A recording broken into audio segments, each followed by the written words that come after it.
Good afternoon. Thank you all for coming to today's webinar. I'm Jillian Carter. I am the president of the AFPGV chapter and the director of advancement at Heritage Christian Services. Happy to have you join us today for the perfect match, finding the best grants for your nonprofit.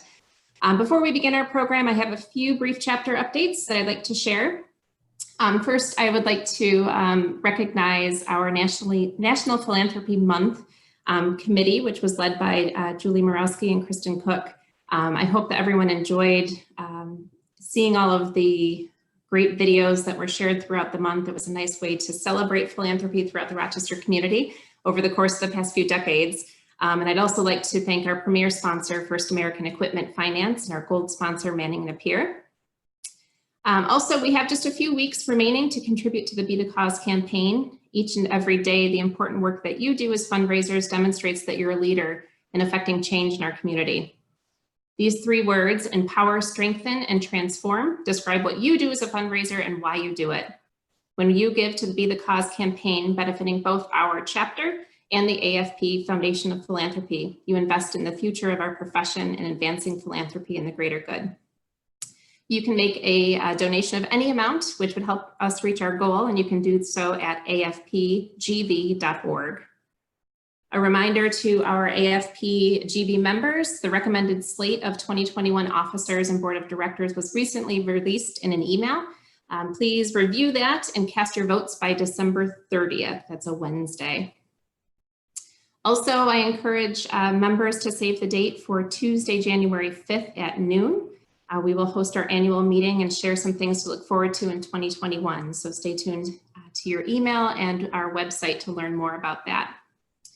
I mentioned we'll talk a little bit about 2021 at that annual meeting. Our first program, we're excited to welcome Lauren DeLugash. She will be sharing how to elevate your job search, and that'll kick off our 2021 programming.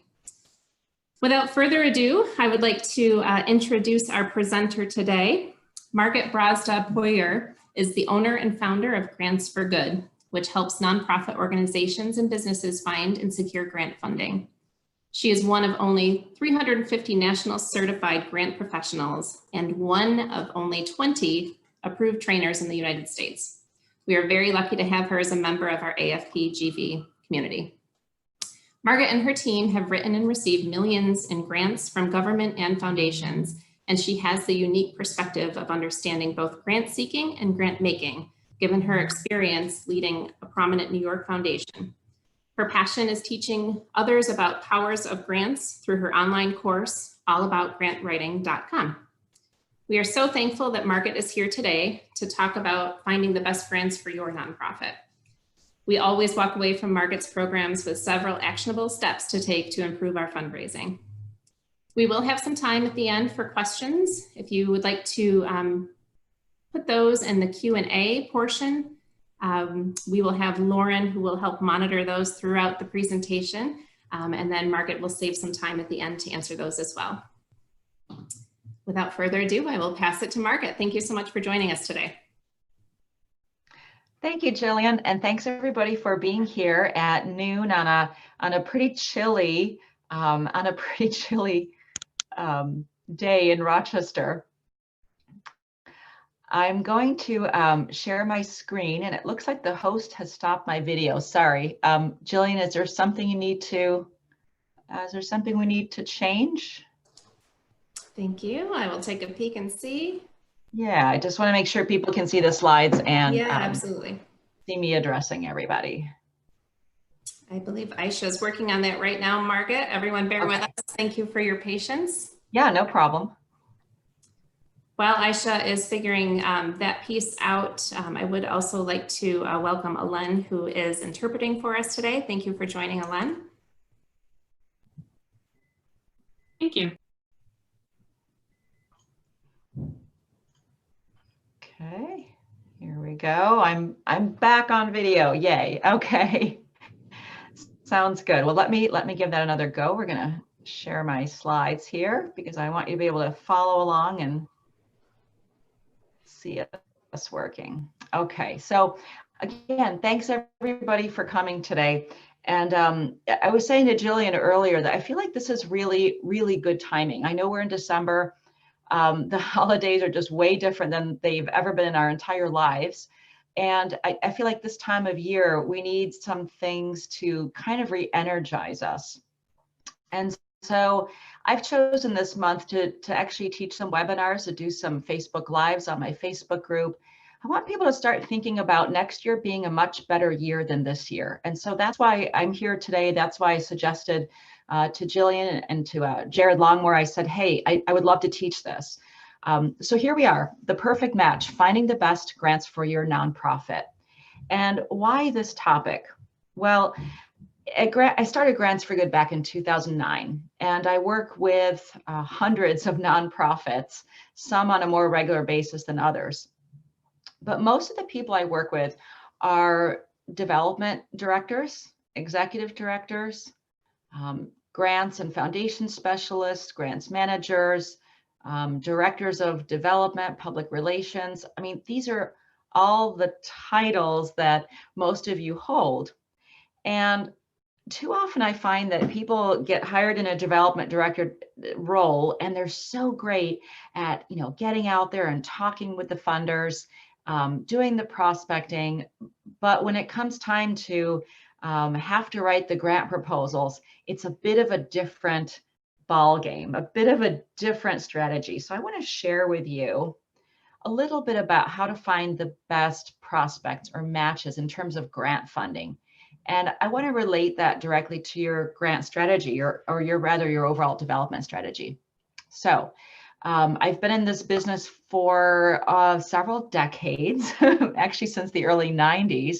Kind of got into grant writing by accident when it was done out of a necessity when the organization I was working for had budget cuts. So lo and behold, it threw me right into it. And shortly thereafter, to kind of fast forward quickly, I worked for the Marie and Joseph Wilson Foundation as their executive director and got this unique experience of seeing what it's like on giving out the grants and making the tough decisions. So I can share some of that with you. So in the 1 hour that we have, I want to help you start to find the best grant opportunities for your work, and also identify some of the criteria that you can use to streamline that effort. I want to talk a little bit about contacting funders, but it isn't going to be the main focus because I have a feeling if you're here, you're already really good at that. But I will share some unique strategies as it applies to grants. And lastly, tracking. How do you track all the grants? What are some tips and techniques that I use that I've found helpful as I've worked with so many different clients over the years? And finally, a little special bonus, which I will share at the end. So I hope you're as excited as me and as these two kids that you're seeing on the slide.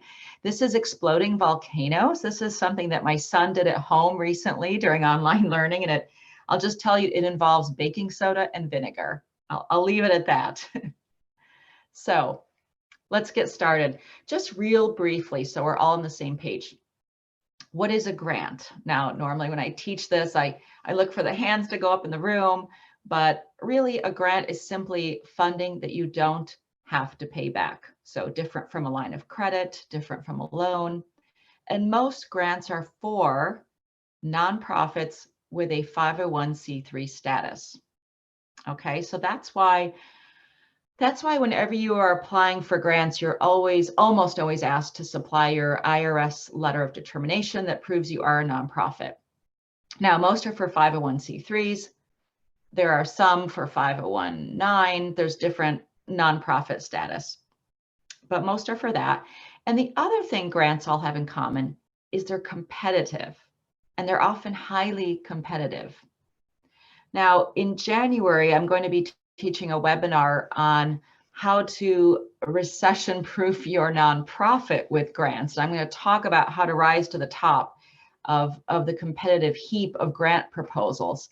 But for this webinar, I want you to know that foundation grants can be extremely competitive, federal grants, state grants even more so. But that's not to discourage you, because I've still found that taking the time to research and find the best funders, to prepare extremely competitive and strong grant proposals and budgets is worth the effort. Why? Because sometimes it takes, actually most of the time, it takes less time than planning that big annual fundraising event. It can even take less time than your annual appeal. Having said that, all of those things are important. They're all important sources of revenue. And I do want to emphasize that grants are really just one slice of the pie of revenue. These are photos that depict some of the organizations I work with and have over the past. I've worked with veterans. This is a waste of adaptive sports in the upper left. And they're one of my few clients that has gotten most of their revenue every year strictly from grant funding. And that's unusual.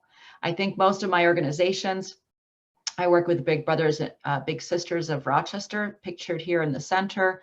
Their grant funding is really hefty. We get a lot of grant funding for them, but it is still only about 30 to 40% of their budget. And then there are other organizations where grant funding is even less. So it's really up to you how you develop your fundraising strategy. But I assume you're here today because grants are a piece of that pie. So I'm glad you're here to learn a little bit about how you can do this and save some time and frustration in the process. If I've done that for you today, then I have achieved the very goal for why I'm here. So let's talk about what grants will pay for, because there are some common misconceptions about this. So when I first started writing grants in the early 90s, yeah, that was a while ago. It was all paper applications. Nothing was online. But when I first started, I found that there was a lot of money out there for supplies, for equipment, but there wasn't as much for staffing or administrative overhead, indirect costs. And I've seen that shift happening. Thank goodness I've seen that shift happening over decades, where grants will pay for just about everything, whether it's existing staff, whether you're hiring new staff to expand a program, or maybe you do need equipment or training, travel, even boring things like insurance. You know, you saw that pictures of the veterans on adaptive ski equipment on the ski slope. Well, you can imagine the insurance costs are fairly high, and we've gotten grants to cover that. Of course, they'll cover supplies, occupancy or rent, overhead, just about everything. And overall, I like to kind of encapsulate what grant funding is for in three categories. Program costs. So maybe you have a youth after-school mentoring program. You can ask for grant funding to support staff for that program. So we'll take off. We're talking about what typically gets funded by grants. So the reason I want to talk about this briefly is because, like I mentioned, I've worked with a lot of development directors, and they are just fantastic at, major gifts, finding the right people, convincing them that the cause is worth investing in. And the beautiful thing about development is when you get those unrestricted gifts, they're just a godsend. They're wonderful. Grants, on the other hand, are a little bit different in that for the most part, they're not unrestricted. So they have to be for a specific program or project. And that program or project has to have very specific benefits or outcomes for the target audience you serve. So those projects have to directly serve maybe youth that are at risk of high school dropout, or maybe those projects have to serve, let's see, I work with another organization that works with women that are affected by domestic violence that receive counseling. So there have to be very specific benefits for your target audience. The other thing that typically can get funded with grants is seed money for any kind of new projects. Also, capital costs. They can, again, as I mentioned already before, if you're expanding a theater or you need equipment, they can go towards that, or general operating costs. So what I would suggest when you integrate grants into your development strategy, I would look for grant funding specifically for things like programs or projects or seed money that are going to be really appealing to funders. And then all the rest of your stuff, fund it with some of the major gifts or unrestricted funds or annual appeal funding that you've received. but definitely use the grants for those programs with outcomes, because that is the most popular thing that they will fund. So that's one way that I recommend putting this into your grant strategy. Quickly, here are some things that are not likely or less likely to get funded by grants. Now, there's always exceptions to the rule, but for the most part, if your nonprofit is building an endowment, it's really hard to get grant funding for that. In fact, I usually recommend against looking for grants for that. Fraternal organizations, I read the list of who's here today. I don't think anyone's from a fraternal organization, but those are often hard to get funded. Obviously individuals, because we're looking at nonprofit grants. Conferences and travel, those are two things that are tough to fund unless they are part of a larger program. So I do sometimes get funding for travel or conferences if they're integral to developing and delivering on your project or program.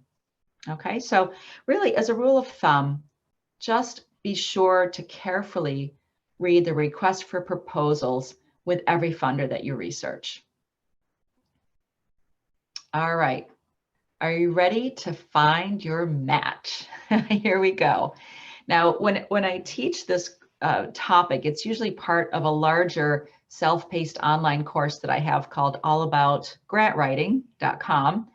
And usually when we get to this point in the course, we've already helped you select one perfect project or program that you want to start researching funders for. We've also identified very specifically who your target audience is. We only have a short time here today, so I'm just going to remind you that definitely have a project picked out and be very focused on who your target audience is, your demographic, their age, their location, everything, their challenge, because then that is the time to start researching your funders, not before. And you'll see why in a moment. And again, I'm here today because I really want you to find and narrow down the perfect funders so you don't waste time on opportunities that are not a good fit. So oftentimes my most well-meaning clients will say, Margit, somebody on our board suggested that M&T Bank is giving out grants. That's true. And also that Oprah Winfrey has a foundation, also true. But without that connection to Oprah or somebody on her staff or board, the chances of getting that grant are pretty low. All right, so let's look at some criteria too. Oh, here's our quick 2-second intermission again. If you haven't joined my Facebook group, I heartily invite you to do that. We have a lot of fun on there. So get on the Get the Grant Facebook group. Again, actually, this is a good time to mention something else. I have a resource sheet, and it's going to list a lot of the links that I share with you here. So don't worry about writing them all down. We'll get that resource sheet to you one way or another through email, and you'll have it all in your inbox soon. So types of funding sources for grants. Well, we know there are government grants. I've written tons and tons of federal grants. There are actually 26 federal agencies that are grant making, and you've heard of most of them: Department of Education, National Science Foundation, the National Endowment for the Arts, Department of Energy, Department of Transportation.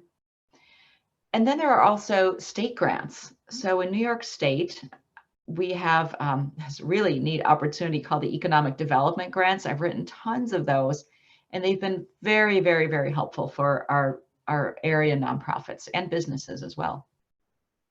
We have community foundations throughout the country. Ours is the Rochester Area Community Foundation, a phenomenal resource. If you haven't worked with the staff there, please do. They're incredibly helpful. And then there are the private foundations, which there are 87,000 of in the country. And one thing about private foundations that I really love is that as their charter, and having been executive director of one, I'm very familiar with the 5% rule. And what this means in a nutshell is that you always know how much a private foundation has to give out in any given year. All you need to do is look at the assets that they had the year prior and take 5% of that. And that is how much the IRS requires they give out that year. So here we are in 2020, we're near the end of 2020. I knew that foundations were in a good position to give out money this year because 2019 was a pretty good year for stocks, and most of them are fairly stock heavy. So I know that the assets increased, which means that they're giving out 5% of higher assets. Now here's the mind-blowing thing to me. Okay, 2020, as crazy as it was, the stocks are still at 28, 29,000. If I look at the Dow, and I also look at the S&P 500, they're still pretty high. So all year long, Wall Street has been doing well. So no matter what happens in 2021, and it's looking like a possible recession, and if not, nonprofits are still struggling. The good news is private foundations, for the most part, have made gains, and they're going to have to give out more money next year, at least 5%. I find most foundations will give out over 5%. So if you want to read more about the 5% rule, you can check out my blog. Again, that's on my resource sheet too. Don't worry about writing it down. And of course, there's also corporate foundations. They are not, corporations themselves are not held to that 5% rule. So first of all, where do you find the best grant opportunities? Well, if you're looking for federal grants, just get on grants.gov, subscribe to their free newsletter, whether you want it weekly, daily. You will learn about all of the open grant opportunities if you subscribe to that. For private and corporate foundations, well, that's a little bit trickier because most of the database tools are not free. So because I have my own company, Grants4Good, and I do funding searches for my clients, I have no problem with paying for a database. I have 2 that I subscribe to now. Sometimes I have 3. I love to go back and forth, cross-reference things. Right now, I really like using Instrumental, and I do have a blog post. If you go to my blog page, I actually interviewed the founder and director of Instrumental because I wanted to know more about why they got out there when there's all this competition. Why did they develop a brand new database search tool? And turns out I use it and I love it. So I said, I want to know more about this. So they're interviewed on my blog if you want to go check that out. There's Foundation Directory Online. That's probably, I'm thinking in some ways that's still the gold standard. And the reason I say this is I have used it for years and years, and it's got a really robust set of data. I mean, there's great search tools on there. I love this resource. I don't love how pricey it is. If you compare costs, you're going to see that's probably one of the most expensive ones out there. But again, it's also really easy to use. So you can check those out. And then of course, the Community Foundation. If you go to racf.org, that's our Rochester Area Community Foundation. And there's tons of grant opportunities there that you can look to. I'd love to go into a lot more detail about each of these, but I'm aware that we should be kind of moving on. So I'd like to talk about some other search tools that are free. And I'm sure you're familiar, being in the development world, you are familiar with the IRS Form 990, and you can get an awful lot of information from a tax return from a foundation. In fact, when I worked for a foundation, that was part of my job, is I had to gather all those materials for our accountant. And one of the things I had to gather was exactly who did we give funding to that year and how big was the grant? What was the amount? So right away, you go to these 990s. You can find out the foundation's board of directors, their names, their titles. You can find out how much the foundation has in assets, what it ended with last year. Again, take 5% of that and you've got a lot of information in terms of what they need to give out the following year. And you can find out who they gave money to in the past and how much. And you can also look to annual reports. So just as your nonprofit issues an annual report, or at the very least a newsletter that thanks the funders, you can find out quite a bit about who foundations are giving to. So those are some free search tools you can use too. Now that's where to find funders. Now let's talk about what kind of criteria do you want to use to really save yourself some time and energy in this task that can get really time consuming really fast. Now, if you like detective work, if you're a Sherlock Holmes fan, this is for you, because think of yourself as a detective. you may go to a search tool and look at programs for teen pregnancy prevention or teen high school dropout. And you're going to see an awful lot of funders. So the number one way, the first thing I look for is, does my work match the funder's mission or interest area? That is critical. Now, another way to check this is simply go to the funder's website. That's always the most up-to-date place to go look. Secondly, I always look at the geographic area. Actually, I do this first. I usually filter my searches this way because I don't want to apply for a foundation that is only funding schools in California when my client is in, let's say, Rochester, New York. So that's one of the easiest way to start to eliminate funders. Also, you always want to make sure you're eligible. You want to make sure that the range of funding is what you want to fund. If you're looking for just a $5,000 grant and they make small grants, great, go for it. But if you're looking at a $100,000 capital improvement project, and that's what you're looking for funding, you're going to want to filter your search according to that. You also want to consider cost match requirements. Some foundations and many state and federal grants do require that you make a cost match. So what that means is that it's either a cash match or a soft match, as it's called. But what that means is if you're applying for a $100,000 grant, you may be expected to make a 50% cost match. So you may need $50,000 on hand to match that grant should you receive it. Also look at the deadline. Make sure you can meet the deadlines. And can you manage the funds and deliver the final reports that are required of every grant application? So another thing you want to ask yourself is, do you want to apply for foundation or government grants or both? So again, we have a short time, but let me share with you just two things that I've noticed over the years.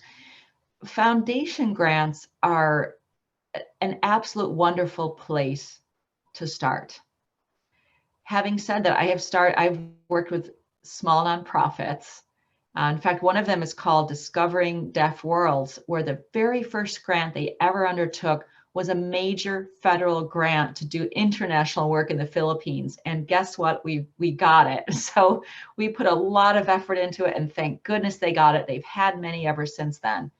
But I would say most of the nonprofits I work with start with foundation grants if they are new to grant funding, because they tend to take a little bit less time to write, and they're a little more focused and easier to write. Having said that, they can still be extremely competitive, and there's definitely a structure and a system you need to follow to get foundation grants, but they are a better place to start. Government grants are certainly more time consuming. There's a lot of registrations required, and I still would not discourage you though from applying, because we've had a lot of success with state and federal grants as well. Now here's a shortcut that I want to share with you. This is kind of a neat way to save some time, and it's called cross-referencing. So what I would do is, I have a workbook that I use with my All About Grant Writing course, but for the sake of this webinar, how about try this? Make a list, either now or afterwards, make a list of some other organizations, other nonprofits, they're doing something similar to you. So if you are, let's say, Big Brothers, Big Sisters, make a list of other organizations, nonprofits that currently run youth mentoring programs. So, or any mentoring program for that matter. So right away I can think of Compere is similar. And then there are some other statewide programs, maybe some national programs. Make a list of those and then research that organization's IRS 990 to see where they're getting their funding, or look for their annual report or their website to see who they are thanking for funding. Now, this is something you can do without a paid prescription to a database. So I would challenge you to write down 3 organizations, and then write down 3 organizations that are doing something different from you, but that serve the same target audience. And this is often missed. So write down ones that serve the same target audience as you, even though their service delivery might be different. Doesn't matter. This gives you a place to start. And once you have a list of funders that fund those organizations, you may find that some of them are just not going to be a fit at all because they are only funding that other organization because they're in a specific geographic location, like in Orlando, Florida, and you are not in Orlando, Florida, even if you want to be right now. So you definitely want to just start to research some of those funders and see if any of those might be a good fit for your organization.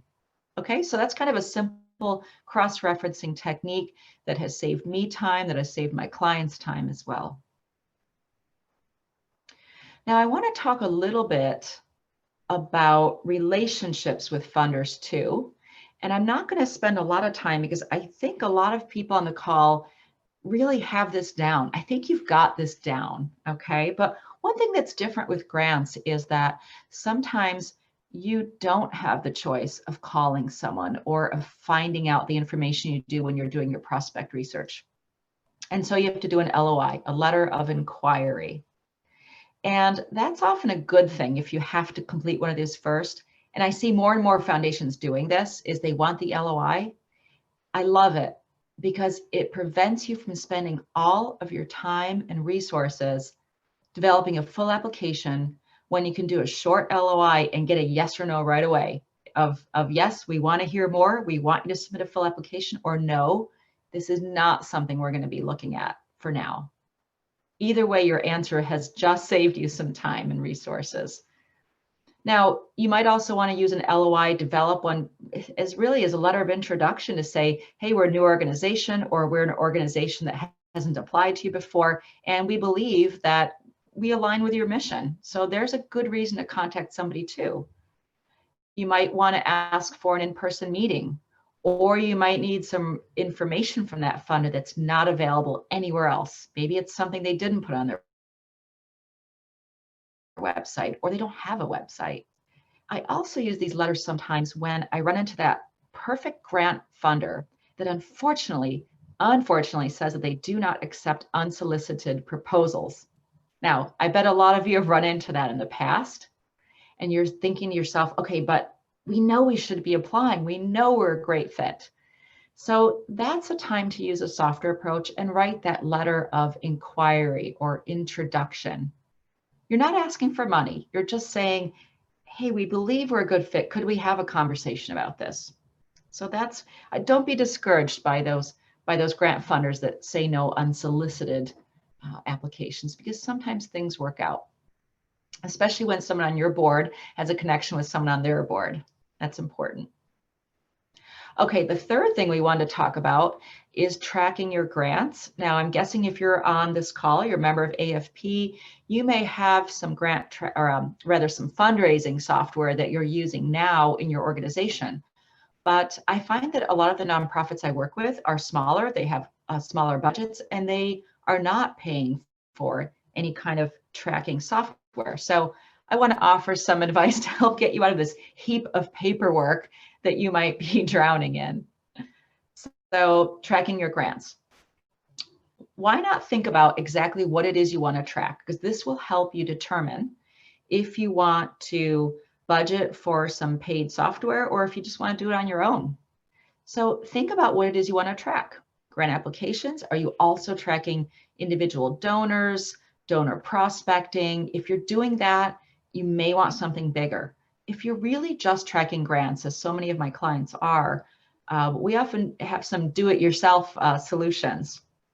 You may also want to think about how many grant applications do you submit per year, and what is your budget for purchasing software. So you don't need to write these down. These are some that I just Googled and I'm familiar with. There's one called Grant Hub. There's one called Zoom Grants. Many of you are probably familiar with Razor's Edge. Maybe that's one of the most popular ones. Donor Perfect is pretty popular with nonprofits as well. Salesforce is probably the biggest software out there for businesses, but they also have a nonprofit program. So those are some of them. Grant Hub, Zoom Grants are smaller. The others are pretty big. Those are ones you can research on your own, do some price comparisons, see what they offer to help you make a decision if you want to track grants that way. And there are many more that are not listed on here as well. Do-it-yourself tracking. I'll be honest with you, most of the time, this is what I do. And most of the time, this is what my clients are doing. Only because I really love Excel spreadsheets. I have a really easy time with them. I've been able to do some really neat things with them. We should often share our Excel spreadsheets right on Google Drive so that should my client or anyone on their board want to know where we are with our grant success, they just hop right into the Google Drive and they can find out which grants we've received, which ones are still pending, and which ones were not awarded. Those are the 3 key things we track. I have heard of people using Microsoft OneNote or Microsoft SharePoint. I don't have experience with that, but those are some do-it-yourself type of options as well. So I'm going to move on to making one quick bonus announcement. I want to tell you a little bit about the course, and then I want to jump right into Q&A. Anything that I've covered today or beyond, let's talk about it today. But before you do that, I want to offer a discount to my All About Grant Writing course. I know there's a couple of people on this webinar today, not to mention any names, Crystal, that are in my course that are doing fantastic. All About Grant Writing is an 8-module step-by-step course to help you get grant funding, and it's basically the structured process that I use to get millions of dollars in the door for my clients, and it just works. Some people don't want to work with a grant professional. There isn't the time, there isn't the money. That's fine. That's why I developed this self-paced online course. So it's at allaboutgrantwriting.com. You can hop in there, learn a whole lot more about it, what the 8 modules cover. The most important thing is it walks you through developing a grant proposal from start to finish so that you don't have to do it alone. There's even a 7-day plan to completing your grant application, because one of the most common things I hear in the nonprofit world is, well, Margit, that's great, but we don't have the time to write grant applications. We just don't have the time. And so I've developed a 7-day plan and a lot of other time-saving devices in that course. The goal of it is so that you learn what you need to learn for years to come. And you can have access to the course for a lifetime. So it's a one-time fee, but you get access forever. And yes, you can download all the modules so that you can go back to them over and over. There's also a bunch of bonuses. I put a whole bunch of templates in there: budget templates, grant templates, logic model templates, both completed and blank, so that it just saves you time and frustration. So as AFP members and guests, go ahead and take $100 off the course. Just when you register, use AFP100. That is your discount code. And just go to allaboutgrantwriting.com. That discount code, the $100 off, is good until December 11th. So it's good for the next week or so. So I hope to see you in the course, and you know where I am if you have any questions about it. And I want to go right to Q&A right now. I'm also going to leave you with my website and my email so that if you think of a question that we didn't cover today, please email me. I would love to hear from you. And I also promised you that those URLs that I refer to, you will get those today or tomorrow. You will get those. So I'm happy you're here, and let's hear what people are asking about. I will stop sharing my screen now. Well, thank you so much, Margit, for You're very welcome. your presentation and all the information. I'm sure we've learned so much. Oh, good. And I hope it wasn't too much, but I just want people to have what they need at their fingertips after this. Absolutely. Well, and as you mentioned, the recording will be shared, and you are generously sharing all your resources. So everyone keep an eye out for that. And as you mentioned, we're going to jump into Q&A. So if you have any questions, please drop it in the Q&A box below, and I'll read through them. We did get 3 questions throughout your presentation, so just going in order as received. And there's some in the chat too that I can actually see and hop into also. But let's do those Q&A ones, Lauren. Perfect. Yeah, I pulled a couple of those as well, so we'll try to catch everyone. So the first one that came in the beginning was, in addition to grants, I've heard of program-related investments. Any thoughts on these opportunities? You know, I have heard that term quite a bit, along with social capital. Program-related investments. I wish I could speak in more detail to it. It's something that I've seen when I left the Wilson Foundation, it was something that was just starting to take hold. And as I understand it, it's really getting foundations to focus their investments on making the biggest impact they can on a community as a whole. However, when it comes to applying for grants, I just strictly work with grants. And a lot of times the grants are to help the foundation invest in the right programs. That's about the most I can offer you on those. That's great. It's been a bit of a buzzword. All right, well, moving on to the next one. Where else can you find 990s, especially if you don't have their EIN? GuideStar is limiting the amount you can see each month, and it's hard to find on FDO. Interesting. I did not realize GuideStar was limiting that. Thanks for that information. Truthfully, I look up 990s. I'm a pretty impatient person, believe it or not, which is why I need a structure for everything. I just want to save time.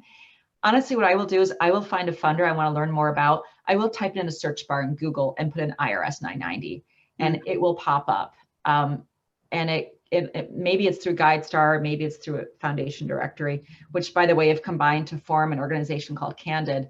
But I will just often Google it just to get to something as quickly as possible. Okay, great. Yeah. And foundations are requiring measurable outcomes. How do you advise your clients to measure non-quantifiable factors such as teen mentoring?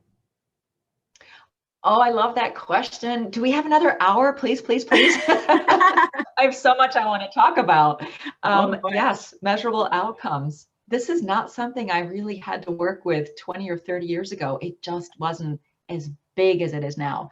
Every single grant I write has to have measurable outcomes. If you don't have them, you won't get funding. It's almost a guarantee. So the question, how do you measure things that aren't quantifiable? I would argue that you can quantify just about everything, but there's different ways to do that. Let me just give one example. And that is, let's say you are measuring the impact of an arts, a theater art program. Okay, I'll use an example of one of my clients. They have a youth theater program. How do you measure that those kids got on stage, learned theater skills, had a great time, gained confidence, gained presentation skills? We know it happens. I was in theater when I was a kid. We know it happens. How do you measure it? So you can quantify this by doing a type of survey that's a rubric of a 1 through 5. Kids or their parent, if it's young kids, have the parents start to weigh in on what's changed for your child in a 10-week theater program, for example. And you can have a 1 to 5 scale, a 1 to 10 scale, but you can develop a rubric where you can start to quantify to where were they at the beginning in terms of their self-confidence or public speaking skills, and where were they after the 10-week program. Okay, so I'm kind of pulling this out of a hat, but that rubric is very key. I've used that a lot. What else have I done? Let's use another arts program example. Y'all know Rochester Fringe Festival. It was all virtual this year. Well, I've worked with them for many, many years. And we often measure the economic impact on the community, on businesses.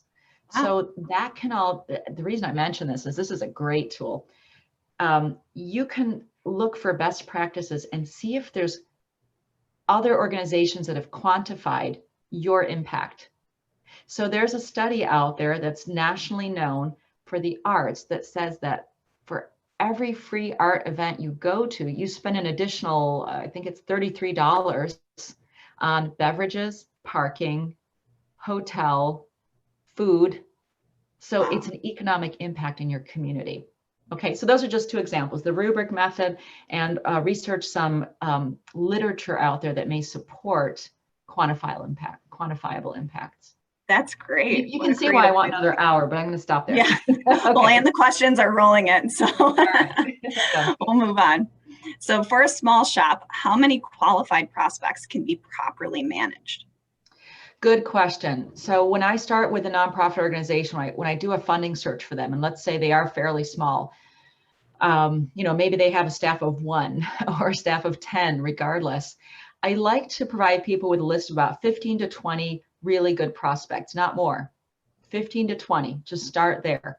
If within a year you have spoken to all of them, I always recommend contacting a funder before you apply, if it's possible. if you've plowed through those 15 to 20 prospects, you've written the grant applications, you've submitted them, great. Go to your B list, go to your next funding search. Mhm. But really keep it manageable, 15 to 20, no more. Okay, great. Another question, if my organization has a successful funding relationship with a foundation, but we'd like to have them support a different area of a program, how should we begin that conversation? Are you looking to apply to a grant for them for that program? I'm not totally clear. I know that a lot of foundations only allow you to apply once a year for a grant. So in that case, I would say just choose wisely what you want them to fund, whatever's aligned best with their mission, and frankly, wherever you might be able to get the greatest revenue. If you can apply twice a year, I think it's just worth having a conversation with the funder. I think it really gets out to reaching out to them. Okay, Yeah, hope that wonderful. And a couple more coming. So we've got, does it really help if someone knows a trustee, or would it offend the staff? It really does help. So if I understand the question correctly, let me give you an example. There's a foundation we've worked with that's not based in Rochester, but they fund in Rochester, and they give out quite a bit of money, and you really have to know someone on their board. So yeah, it does help. I often will ask the person at the nonprofit I'm working with, hey, listen, here's a list of their board members. Show this to your board at your next meeting and ask if there's any kind of synergy, if there's any connections there. It really does help. And and I know board members do not really want to go out there asking for money, and they definitely don't write grants. I know they don't. So if their role just has to be looking for a connection to make the introduction, then they've done their job and they've helped you. And it's a win-win. Wonderful. All right. Do federal grants usually come with strings attached? Are private foundations more flexible? Yes, absolutely. And sometimes federal grants always come with strings attached. And I'll tell you what those strings are. You have to be very good at managing the money and the reporting requirements. So you want your CFO or you, if you don't have a CFO, to have separate line items for all of the federal funds you receive. That management is critical, and it can be audited. If you receive over $500,000, maybe they've bumped it up to 750. If you receive a lot of federal funding, you will have a good chance of being audited. And you need to be able to provide quarterly reports if they're required, or at the very least, annual reports. Foundations, I found that they are easier grants to manage for the most part, because sometimes you just need a one-page letter. That's your final report. Or sometimes it's a short form that you complete. And yeah, you have to manage the money ethically, obviously, and for the things that you promise to spend it for. But I think in my entire career, I know of one foundation that asked for actual paper receipts, right? Wow. And it was for a $2,000 grant. And I felt so bad for my client. I'm like, never apply to them again. It's so much work. But yeah, for the most part, definitely look at the grant management requirements. That's a good question. Okay, wonderful. And another one follow up on that is, if you are a small, local, regional organization, is it worthwhile to apply to national foundations, even if when eligible? Yeah, I think it is. Especially if you already have some grant funding that you have received from local or regional foundations. If you're going to apply to a national foundation, it's nice to be able to show that people locally have invested in you. Okay, it builds some confidence. I would still say, of course, you can apply to national foundations. Just make sure that you align very directly with what they're doing, and also be sure that you speak to somebody there first to make sure you are a good fit. And what I find helpful is the national foundations we've gotten funding for my clients are ones that either A, want to fund you very specifically or what you do, or B, they want to fund something that is so interesting that it would be able to benefit others throughout the nation, so that it can be a program that could be a model or be repeated elsewhere. It doesn't always have to be the case, but I do find that that's a good strategy for getting larger national level funding. Great. Thank you. And I know we're 2 minutes to the hour, and Margit said that she can stay a few minutes after 1 o'clock. So we'll try to get through the 4 And you remaining. can also email me. Yep. Also absolutely. email her. Make sure you join that Facebook group page too, and stay connected. So for anyone that has to jump off. But what materials, records, and information do you need to gather before you begin a grant? Is there any way to leverage the annual report process for grant prep? Excellent question. Okay, I'm going to give you another resource. This will be on the resource page, but let me see, I'll type it into the chat real quick. So I have an online guide. If you go to my website, let's see, go to, and it's called 7 Steps to Grant. So this is a free 10-page guide that you can get on my website. You can download it. And I list out specifically the materials you should have ready, all the things you need to have ready to apply for grants. Now, this is a webinar I've taught. This is a webinar in of itself. I maybe do a live, I might be doing a Facebook Live on it in my group soon. But if you follow those 7 steps, it'll help you be 100% ready to get the grants, so that when you find the best funder and when you see that the deadline is, oh, next week, hopefully not.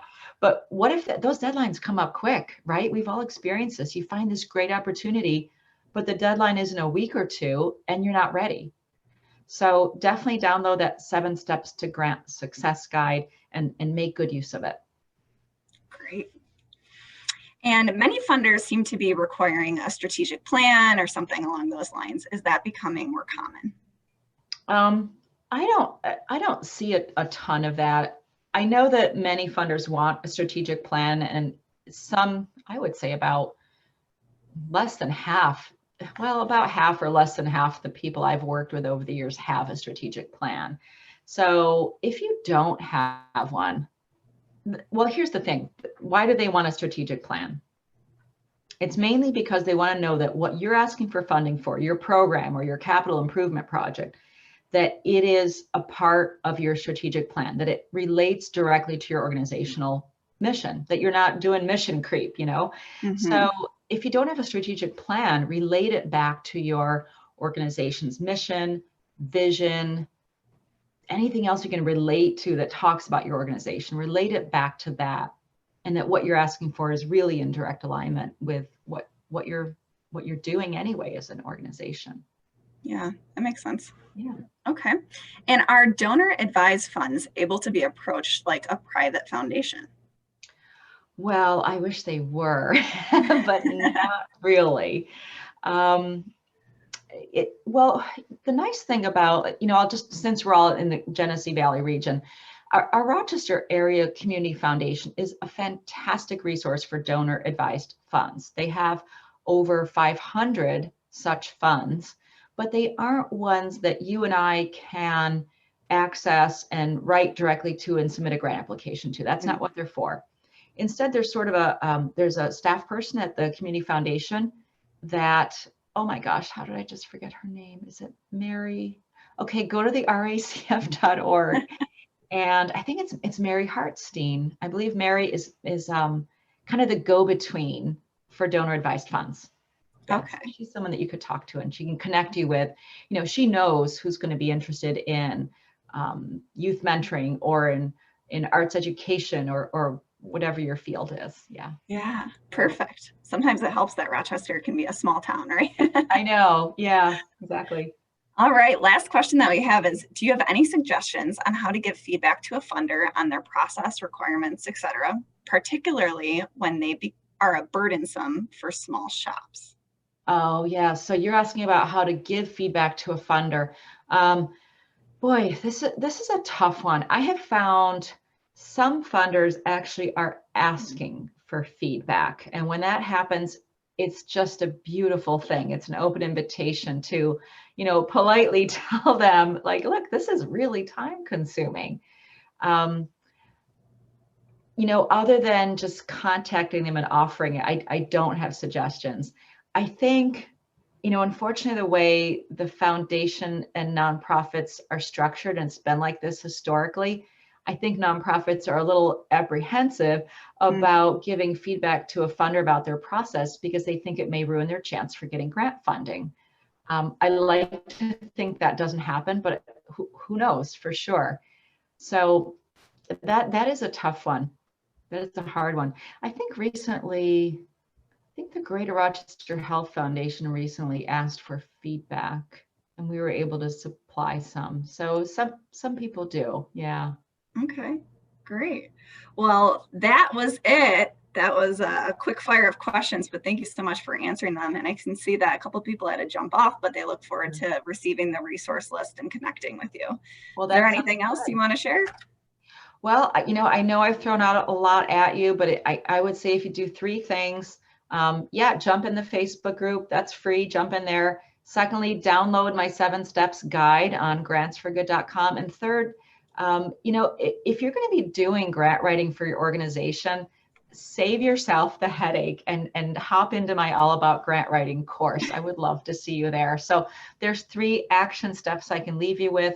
And I know many of you on the call, you know where to find me. If I haven't met you, say hello. I'd love to meet you. And thank you for spending your time with us today. I appreciate that. Wonderful. Thank you all. Again, this recording will be sent out with the resources. So if you have any questions, please reach out. Thanks for joining. Sounds good. Bye-bye. Bye.